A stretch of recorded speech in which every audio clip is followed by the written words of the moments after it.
Hey everybody, welcome to the video. It's Thursday, May 20th, and we're breaking down both slates that we have over on DraftKings today. And unfortunately on Thursdays, we get these split slate days, and I say unfortunately because it kind of just makes everything a little bit smaller. The contests aren't as great because we only have like 4 games on the slate, and people prefer the larger slates. Like the past few days, we've had 8, 10, 14 games, which are pretty good sized slates. Unfortunately, that's not going to be the case today, and the early slate starts pretty early at around 12:30 p.m. Eastern. The late main slate's a normal start time around 7:05, so I can see that one being a little bit more popular, but we'll be breaking down both here, and I have a nice mixture of both on the sheets here today, so I'm not going to be too heavy on the early or the late slate. You should have a nice even mixture here, and if you guys are wondering when these guys are playing, because I don't have it specified, just look in the matchup info column to kind of like diagonal left here, and it'll tell you what time these guys are playing. So if it's any time before 7, they're in the early slate, and then if it's any time after 7 or 7, it's going to be on the late main slate tonight, so that should be pretty easy to decipher and comprehend, and I have a nice mixture of both as well. And if you do find this video helpful in any way possible, please leave a like, and if you're new to the channel, hit that subscribe button. It really helps me out, and I really do appreciate it. You can follow me over on social media. The handle's in the bottom right corner of your screen. And if you help with the channel over on Patreon, get access to the projections and all that fun stuff, bunch of stuff listed. Link is down below for that if you do want to join the community of several hundred members. Link is down below, but I think that's it for the plug. So without further ado, let's get into today's video.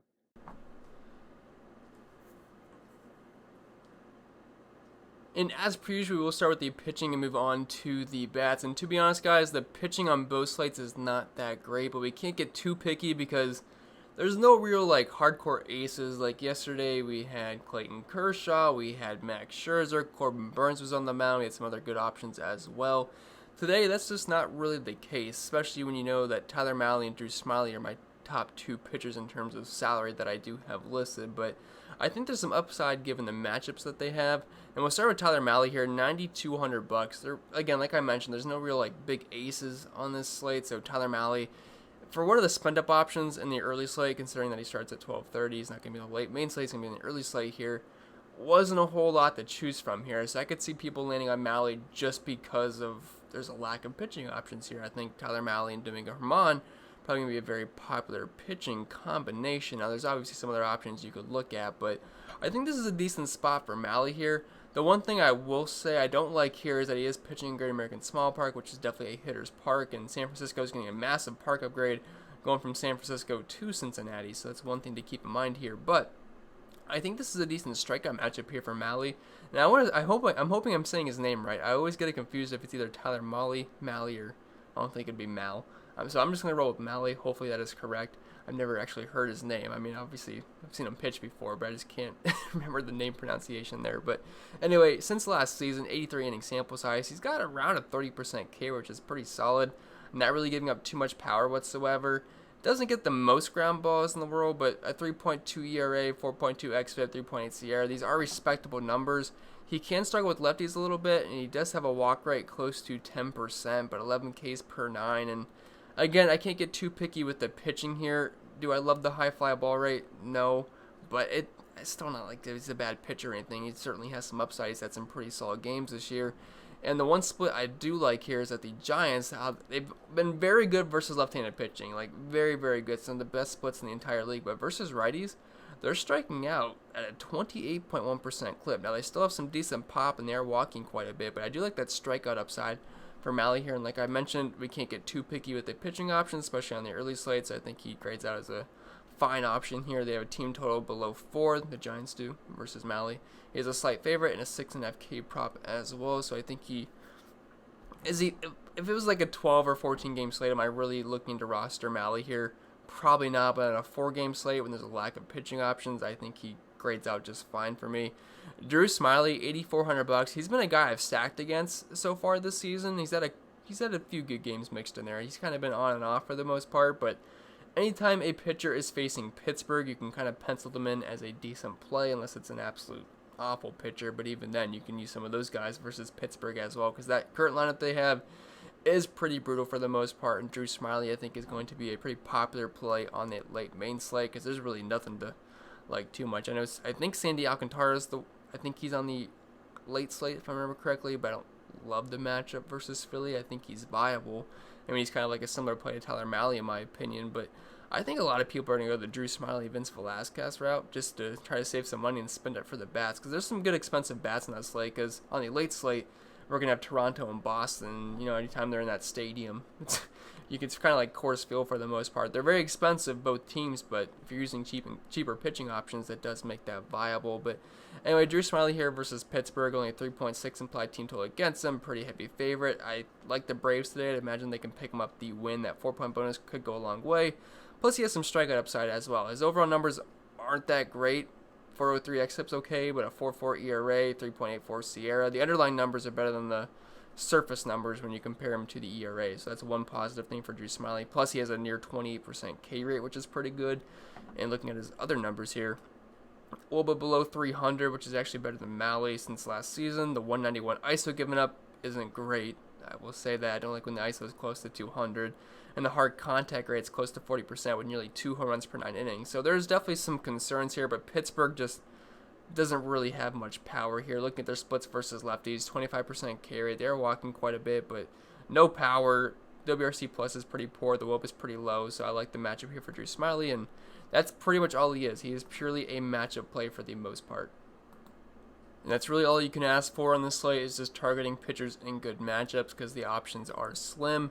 Same goes for Domingo Germán here, $8,000. He's on the early slate, but I can imagine him being pretty popular here just because the Rangers got no hit last night once again. And $8,000 for Germán. He's got some decent K upside. The Rangers are just a team you can typically pick on. I mean, you guys, if you watch my videos, you know I usually mention the pitcher going up against the Rangers. Maybe sometimes I don't think they're the best play in the world, but I think they're always viable for the most part. And dating back to last season, Germán's numbers, 3.6 ERA, 3.97 xFIP, 3.72 Sierra.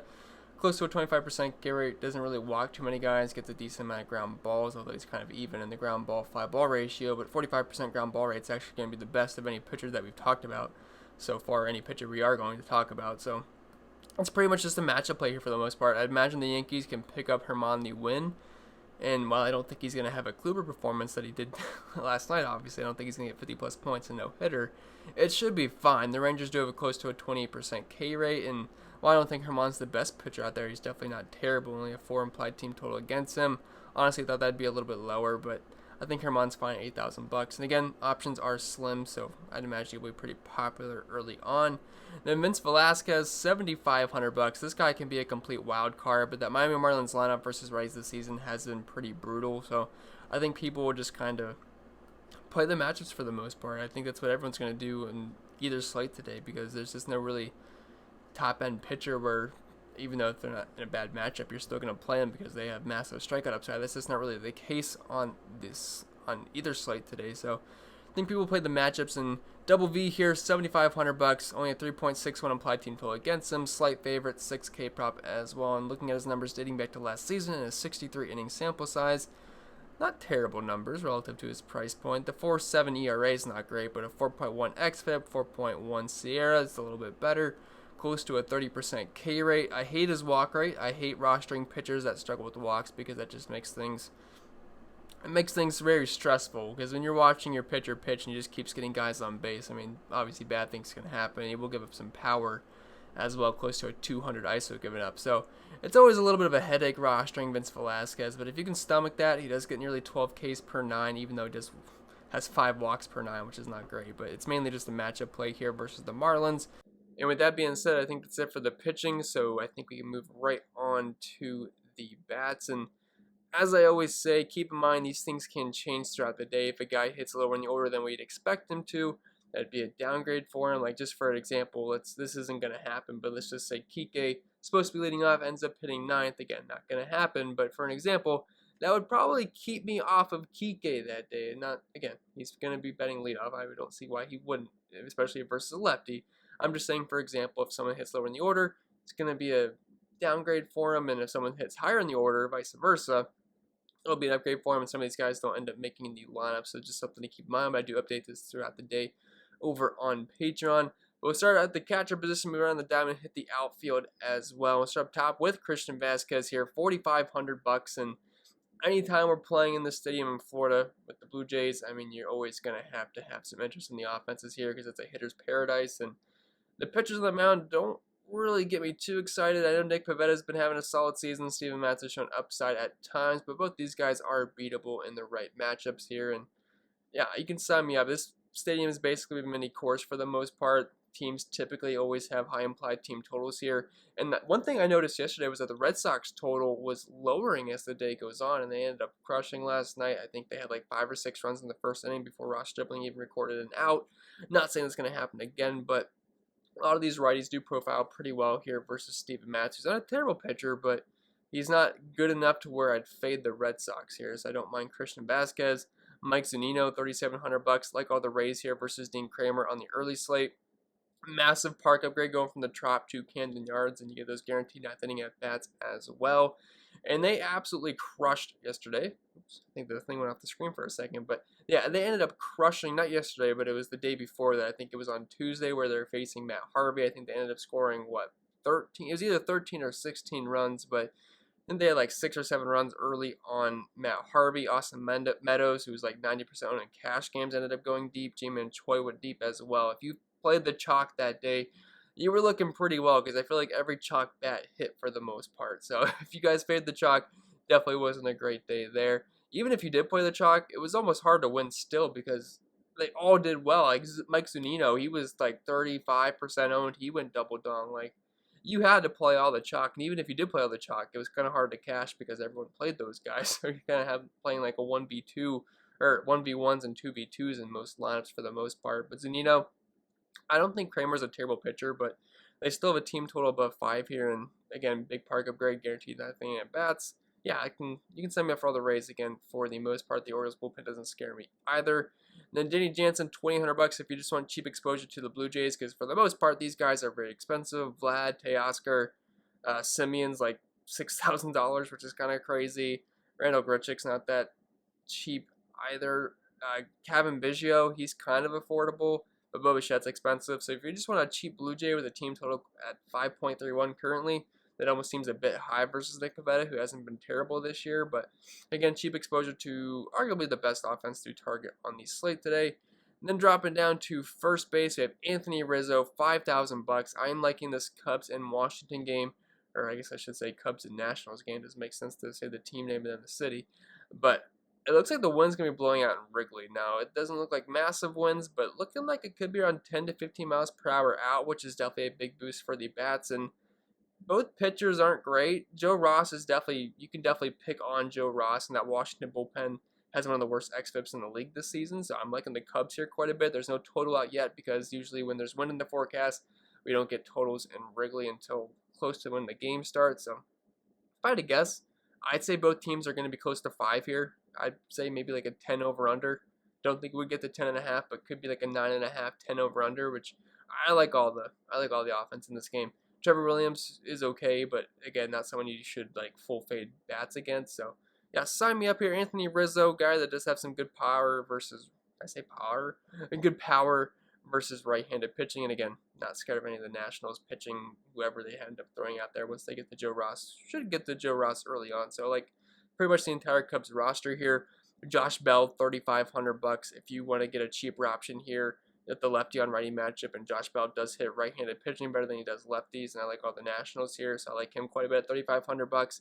Then Ji-Man Choi at $3,400. So first base, I realized I was supposed to put a late main slate guy on here, and I didn't for first base, but you could always look at Vlad, and there's some other guys like Freddie Freeman. They're both expensive options, but those are just 2 guys off the top of my head that I think are viable.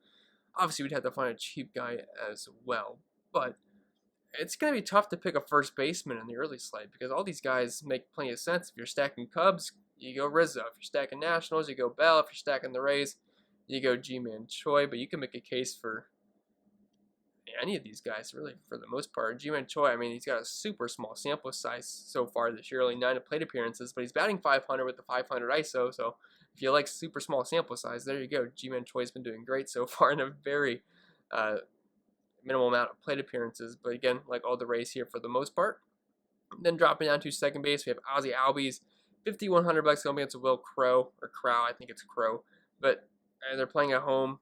Crow's not a very good pitcher. I mean, if you're looking at his numbers dating back to last season, Willie here is dealing with a 6.52 ERA, a 5.6 xFIP. Sierra's kind of right on par with that. 18% K rate, 13% walk rate, given up in your 400 WOBA and a 238 ISO given up. So yeah, you can sign me up for the Braves for the most part. They're going to be the late main slate, and they're definitely one of the better offenses to target. They have a team total close to 5 here, and they'll make sense for the most part. Guys like Acuna, Zuna, Albies, Freeman, I think they all make sense. You can even throw in William Contreras at the catcher position as well.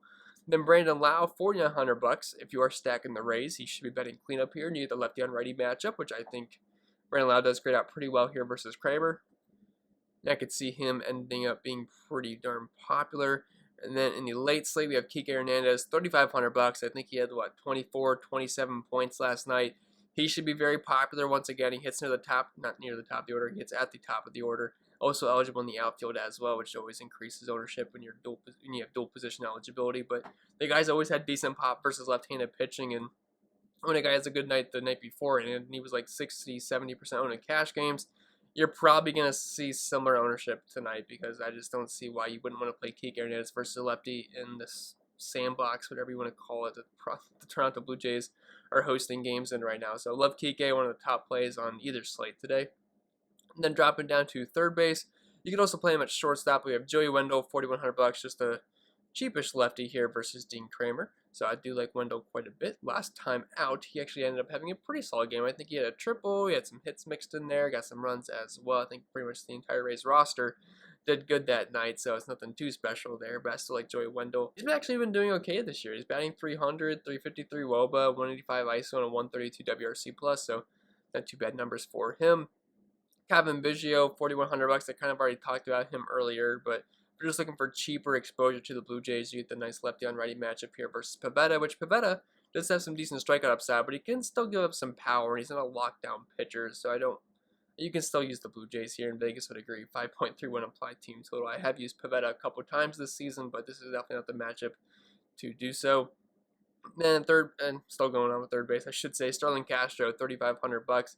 Just kind of a cheap part of that Nat stack. I prefer him versus lefties, where he's always had better numbers, but if you're just looking for a cheaper cheaper Nats exposure, Starlin Castro hits in the middle of the order, so he should have plenty of RB opportunity here versus Trevor Williams. Then going to shortstop, it's always usually a good spend-up position for the most part. We have Bo Bichette, $5,900 in the late slate. Same with Xander Bogaerts, both guys in the same game in that Hitter's Paradise Park in Dunedin, Florida. Dunedin. I apologize, I still don't remember how to pronounce it, but both guys are excellent options here. Xander Bogaerts gets the righty and lefty matchup, so I might prefer Bogaerts over Bo Bichette here, but you can't go wrong with either. Both guys have fantastic numbers this season, especially Bogaerts. He's batting 342 with a 258 ISO and a 600 slugging, but both guys are excellent options. And then Trey Turner on the early slate, I'd imagine he's going to be very, very popular. $5,800, looking like one of the best spend-up options on the entire slate. He's got good power. He hits for a high batting average. Doesn't really strike out too much. He has, the best stolen base upside in the league, pretty much. The time the guy gets on base, he's always a threat, blazing fast. So, love Trey Turner. Hits at the top of the order for what looks like it should be a very good stack tomorrow. Should have a team total close to 5. Then dropping down to the outfield, we have Juan Soto, $5,500. He went deep last night versus Arrieta, and he gets another good lefty on righty matchup here versus Trevor Williams, who I would say is an upgraded version of Arrieta, but even then, he's not someone I would fade bats against. And as you can see, I have a lot of Washington Nationals guys here, and the wind should be blowing out, so I think Soto grades out very well here versus Trevor Williams. JD Martinez, $5,500. You get a righty on lefty matchup here versus the Blue Jays, which again I like pretty much every single offensive piece in this game. Even though Steven Matz is not the worst pitcher out there, it's still a very hitter-friendly park here. It's kind of mini cores, so JD Martinez has always crushed left-handed pitching, so I don't mind him if you're spending up, if you're just stacking the Red Sox. Randy Arozarena, $4,700. He went double dong last night, and he did fine a couple days ago when everyone played Randy Arozarena. I think he was like 30-40% owned just because everyone was playing the Rays versus Matt Harvey, but $4,700 seems a bit cheap here for a guy with some massive power upside. He's just an overall good player. I know this season he only has a 122 ISO, but I'd assume that number is going to keep rising. And again, like all the Rays here, so if you are stacking the Rays, kind of hard to leave off the leadoff guy, especially a guy with upside like Arozarena has. Then a couple Blue Jays outfielders here in Teoscar Hernandez, Randall Grichuk, pretty much the same place for the most part, in my opinion. Hernandez is batting 305, Grichuk close to 280. Both guys have similar power numbers, similar WRC pluses, similar slugging numbers. If you just want to save a couple bucks, go with Richard, you can, but Teos Hernandez is sitting in that prime spot in the order of batting cleanup, so he should have plenty of RBI opportunity here, but both guys are fine plays. You could always play them both as well. They're not super expensive. They're definitely cheaper than guys like Vlad and Marcus Semien and Bo Bichette, which they both have pretty solid upside as well, so I wouldn't hate going to those guys over the other expensive options. Then Kyle Schwarber, $4,200. I'd imagine on the other slate he'll be very popular. Just a lefty on righty matchup versus his former team, and the winds should be blowing out. So big boost to the bats batting cleanup. I think he makes a ton of sense at $4,200. Jock Peterson, $4,100. So lefty on righty matchup here versus Joe Ross, another guy that should be pretty popular on that early slate, especially if the wind is indeed blowing out. Again, weather can change overnight. So, but as of right now, it is projected to be blowing out, which would be a massive boost for the bats. I do like Jock Peterson here. He's always been a guy that has power versus right-handed pitching. Austin Meadows, $4,000. Lefty on righty matchup here in Camden Yards. I like all the Rays. Going to be hard to leave off guys like Ariza Reina, Brandon Lau, Austin Meadows, Ji-Man Choi if you are stacking the Rays today, because they do grade out very well. But Austin Meadows price tag, and same with Ji-Man Choi. Those would probably be my favorite options there, just because they're cheap enough and they have some decent power versus right-handed pitching. And so far this season, Austin Meadows has got a 265 ISO. He's not hitting for a high average, but the power upside is there, and I do like that price point. I think he's just a bit too cheap. Should probably be closer to that $4,500-$4,700 range, if we're being honest. And then a couple Cubs outfielders here in Jason Hayward and Ian Happ. Two similar plays for the most part. If I had to pick one, I'm probably picking Ian Happ over Jason Hayward, but both are kind of the same play for the most part, unless one gets a bump in the order, which is certainly possible, but I'd say whichever one's hitting higher in the order would be my preferred option there. Then Mike Tauchman, I think that's how you pronounce his last name, $3,100 lefty on righty matchup here versus Tyler Mahle. And what is a big park upgrade going from San Francisco to Great American Ballpark, and it definitely plays well for lefty power as well. I prefer the lefties versus Mahle, where he has historically struggled more so than compared to righty, because he's been always very tough on righties. The lefties had been kind of his weak spot. Should be batting leadoff here, pretty darn cheap. Don't hate him as an option on the early slate, but to be honest, I think there's a lot of better outfield options than going down to Mike Tauchman, but I do think he's a decent contrarian option if you are fading Tyler Mahle. But with that being said, guys, I think this is going to be it for the video, so I hope it was helpful, and if it was, make sure you leave a like, and if you're new to the channel, hit that subscribe button. It really helps me out, and I really do appreciate it. If you guys want some extra content, link is down below for that, for the content over on Patreon. You can follow me over on social media. Pennell16 on Twitter, cpen16 over on IG. But I think that's pretty much it. I will stop rambling. Hope you guys enjoy your Thursday, and I'll see you in the next video.